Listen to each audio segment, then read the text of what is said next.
où on parle dedans des Monty Python et du Printemps des Poètes, les 5 et 19 mars à Cormery, ainsi que des Cormoriades, 23, 24, 25 juin, tout ça en scène ouverte, musiciens, chanteurs, poètes, tout ce que vous voulez, même danser. Ensemble, voilà. Vous êtes cordialement invités. Voilà. Maintenant, passons aux choses sérieuses. Alors, veux-tu des notes du jury? Oui, oui, j'ai des notes sautillantes. Des notes de match. Et puis le jury, bien sûr, des notes sautillantes. Tout en sautillant, bien sûr. Des notes sautillantes de Voilà, Cormery. ah, j'ai relevé le défi, tu as dit. Tout à fait. Alors ça s'appelle le canard et le lapin. Pas une quête du tout. Le lapin de Zéphirin, il est pas bien malin.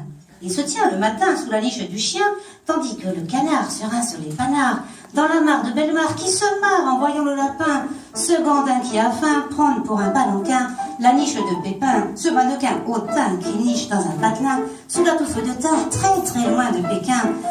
Et regarde ce marsouin faire tout un tintouin au pied du laurier-thym, à sucer du massepain, dans l'orge de Séraphin qui n'a rien à ravin.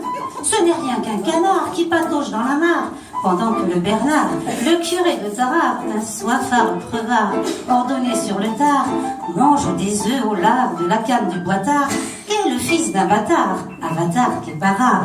Car, dans les meules de lin, on y trouve des putains au caractère badin, au goût de lavandin.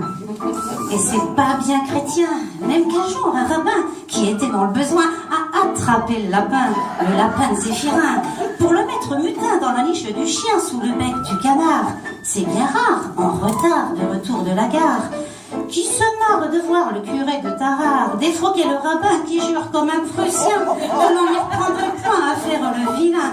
Et c'est pas bien chrétien, surtout pour un rabbin qui est pas le premier bédouin d'asticoter le chien, qui est pas faim le matin, et le lapin sans saint foin.